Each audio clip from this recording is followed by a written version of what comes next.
I wanted to spend some time with you today and go over one of the most fascinating parts of human anatomy, and that is the vertebra, as in individual vertebra. Now, I don't know about you, but to me, this is an absolute piece of art. I mean, whoever has designed these pieces is an absolute genius. There is so much work that has gone into these, and these fit together absolutely perfectly. They function absolutely perfectly, and they are responsible for you being here today. I always feel really privileged as a movement educator that we really do get to appreciate the body in all of its beauty. There are many body workers who are taught to view the body mechanically. So they look at these things and all they see is hardware. And then they look at the things, muscles that move the bones, and all they see are pulleys and levers. I can tell you now that they're completely missing the point of what we are capable of and what our purpose on this world is. So let's dive into the vertebra. Do you remember how many lumbar spine you have? Now, if this is my lumbar spine, I'll show you the difference, what I mean by thick and wide. This is the blue one is a thoracic spine, and the red one is a lumbar spine, slightly different shape, right? But my lumbar spine, as it gets lower and lower, it becomes wider and wider as well. So this is some of my thoracic spine that are further up. See the difference in shape? So they have to be very wide because when we look at the body, and especially when we consider the body in movement, what we're always considering is our relationship to gravity. Now, gravity, in case you missed that class in high school, is pulling us down to the earth. It's keeping us here. But we want to make sure, and we want to be capable of staying upright against that pull of gravity. So there's a lot of load going down into the lumbar spine. So I have 5 of these. They're my lowest spine before the sacrum. And between each lumbar spine, I have a beautiful juicy disc, which I'll get to in a little bit. But let's have a look at the parts of each vertebra. So regardless of where the vertebra is in the column, they have all of the same parts. So I'll just go through this one. This is called the vertebral body. On top of this body is going to sit the disc, and then is going to sit the next vertebra, right? So the disc is cushioning. So there has to be a big space or a big flat platform for that disc to sit on. Now then, when we look at all these parts, you know, when you feel the back of your body on your skin, this is what you can actually feel. So it's not, you're not really feeling your spine. I would consider this your spine. What you're actually feeling is called the spinous process. So the spinous process, every part of your vertebra has a spinous process, a little bit different shape, see? So this one's quite wide. Then you have these 2 outside ones. That's my rooster, sorry. It's time for the girls to go back into their pen. Then you have these 2 outside ones. These are called the transverse process. So I always think spinous process because we think of the spine as being the very edge of. So that's the very edge of the vertebra, spinous process. Transverse is another word for side. so the transverse process, and these ultimately end up protecting your vertebral column. Then if I look here, I have these two little bits. They're called my superior anterior processes. So anterior means forwards, so towards the spine, anterior process. And then I have a couple of little support systems depending on what part of the spine it is, but I almost think of this as being like a neck. So those necks are called the pedicles. So pedestal or pedicle, I think of a step. And then I have these big ones on the edge here. These are called the lamina. So they're all the parts of the spine. So a lot of it is really, well, all of it, I suppose, is really support system, right? So our bones keep our body upright. But the spine has an even more integrative role, and that is to protect our spinal cord. Now, don't worry about that hole, because that's just as a model, you know, like the rod goes through there as a model, right? So that actually doesn't have a hole. But do you see this hole here? Any hole in the body is called a foramen. So this foramen is actually where the nerves go, or I should say the spinal cord goes. Right? So that spinal cord goes all the way down, and those foramen, they stack one on top of the other all the way down. And can you see, and I mean the spinal cord is actually quite thick in parts. It's going to get thicker the further it goes down, because the spinal cord it consists of all of the nerves in the body. Every single nerve comes out of the spinal cord. So in my neck, the nerves from my spinal cord here are gonna what's called innervate or feed, communicate to my face and down towards my shoulders. And then as I go low through my thoracic, they're gonna go down into my arms. A little bit lower, they're gonna go into my tummy and all of my organs, and then into my legs. So the further down in the spinal cord, then there's more and more bundles, so that cord is going to get thicker and thicker. So that foramen is also bigger and bigger. I mean, this one is a cervical spine, very different shape to the lumbar spine. Can you see that? And can you see how the foramen, if I got rid of this, don't worry about that one. But this hole here is very different to that hole there, isn't it? The shape is very, very different. And can you see that there's even these two little holes here?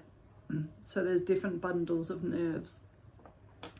Now, let's talk about nerves for a little bit. Excuse me. So if my nerves go down through that hole, I'll set it up for you. Oh, here I've got a better one. Down through the hole. And then see how the nerves have these little arms on them. So my nerves are going to come out and feed into my arms and my legs, excuse me, into my organs and everything. Well, those nerves actually have a two-part role. So A, the nerves send information into the muscles, into the organs for everything to work. But those nerves also require information to go up into the brain. So what happens is, say I take a step forwards, I put my foot on the ground and I step on something sharp. my nerve endings have feelings, and that feeling shoots from my foot up through my leg really, really quickly, in through my spine. That information goes up all the way to my brain, and my brain goes, oh wow, that really hurts, I'm going to lift my foot up. So the information goes in to the brain, and then the brain sends the signal back down the spinal cord, back down those nerves, all the way back down to the foot, and tells the foot to lift up. Super important, right? So that's going to apply in absolutely every single action, in every single thing that we do all day long. We need that action reaction capability of the nervous system. So can you imagine if, remember, I've got space between those vertebrae, and in between the vertebrae, this is super too big. It's not this big at all, but just for you to get an idea. In between each vertebra is a disc, and that disc is giving that vertebra space so that at the back, these nerves don't get squished. If there is no vertebra, or if my vertebra is dehydrated, degenerated, damaged, then we talk about bone on bone. You're never really going to be bone on bone, but that's what we think of. Can you see how now there's no space? You know, those nerves are going to end up getting pinched, and that pinching feeling is what people suffer pain with. Now, a couple of things happen. A, your body sends you messages that this is getting pinched, and so you feel pain, but either you don't have the strength or the capabilities or the know-how to improve that movement or to change that movement, and that becomes a real issue, and then you end up with chronic pain. But also, that information isn't going up and down, and so when that information stops, then the muscles stop being informed to work or innervated, and then those muscles get weaker and weaker and weaker, right? So that's what happens when you have nerve impingement. So very, very important that we have good spinal movement and a lot of spinal strength, because all of our muscles that connect to the spine, and in Pilates we often talk about our core muscles. Some of our core muscles include muscles that attach to the spine, or I always think of grow out of the spine, because remember, we're not mechanical. Everything we have grown from the center of our being. We started off as a little tiny little egg, and then everything grew and changed shape. So ultimately our muscles grow out of these bones. It's quite brilliant. Some of our core muscles connect to these transverse process from one to the next one, little bundles of them. And then I have another one. Imagine there's a disc there. From this transverse process would miss one and connect to the next one. And then from this one, miss one, connect to the next one. And I have bundles of them up and down my spine. They're actually called my multifidi, super important muscles that we will learn about. But when I have good muscle tone or good muscle health, then ultimately there you could imagine that there's space between the vertebrae, because muscles have density, muscles are big, right? If I'm not muscular, if I have weakness, those muscles have atrophied or they're small.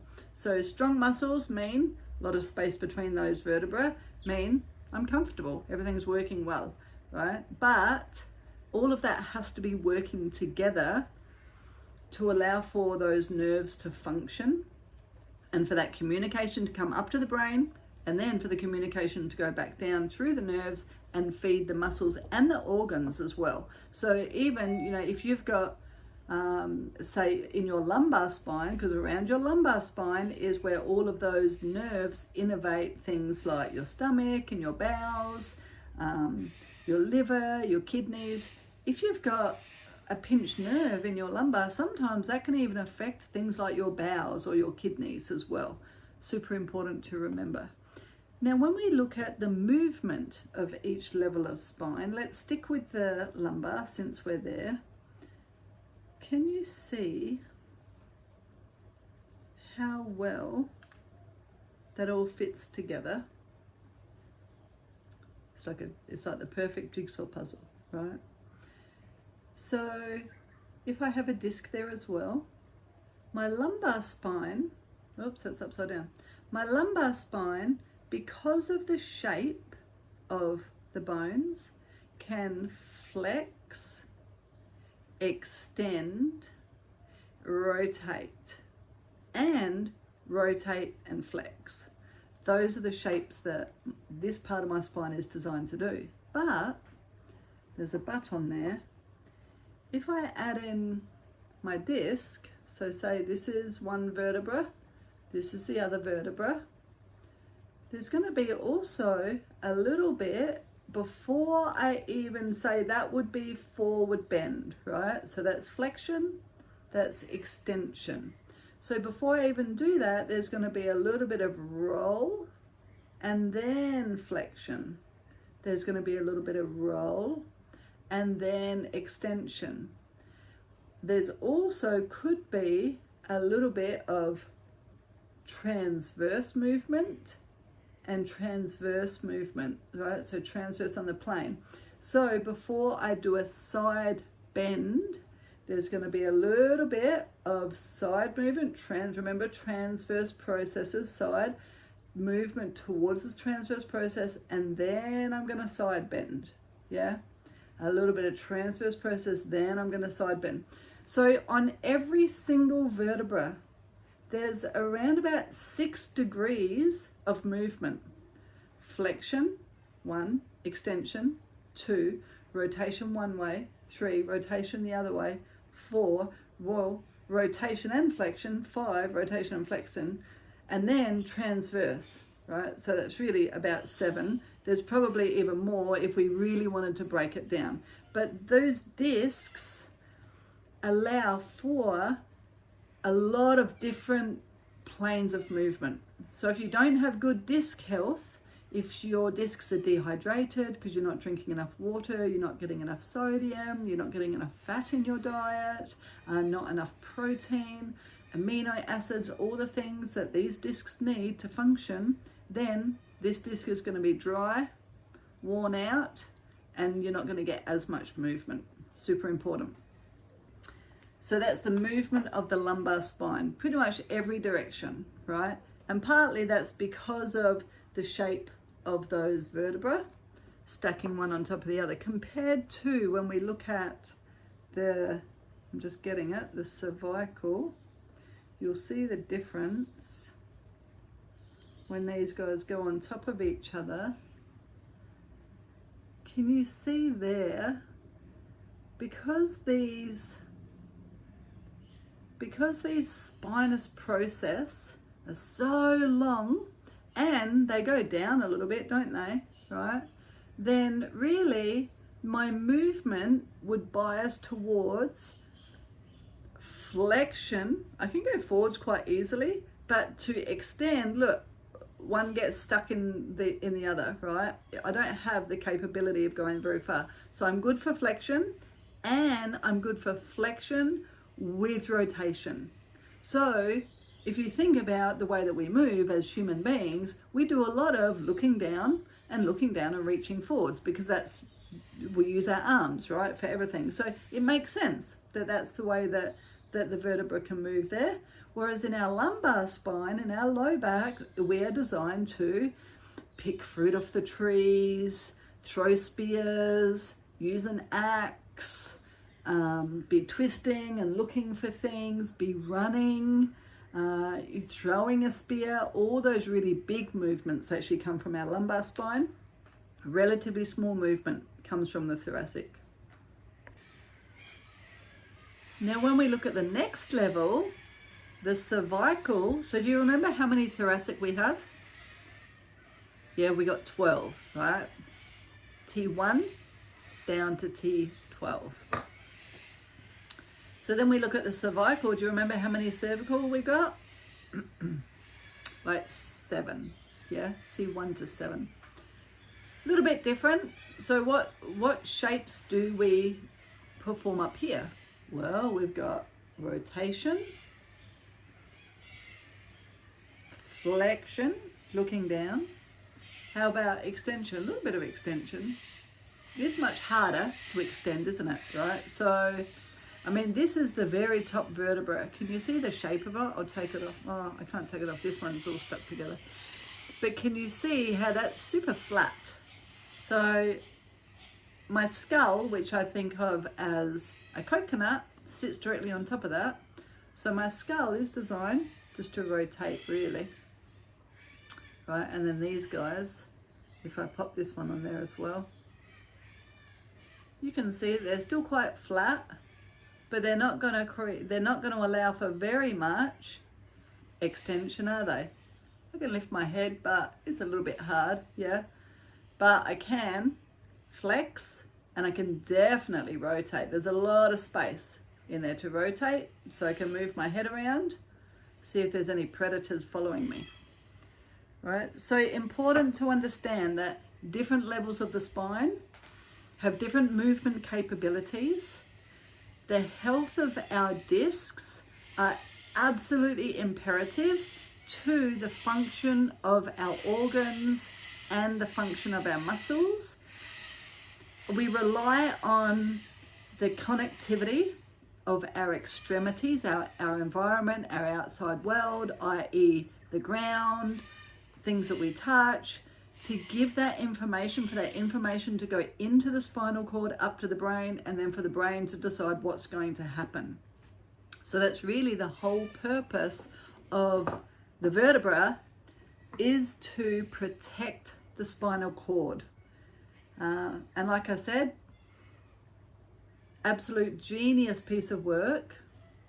The man who designed this thing, certainly not mechanical, absolutely artwork. Thanks for joining.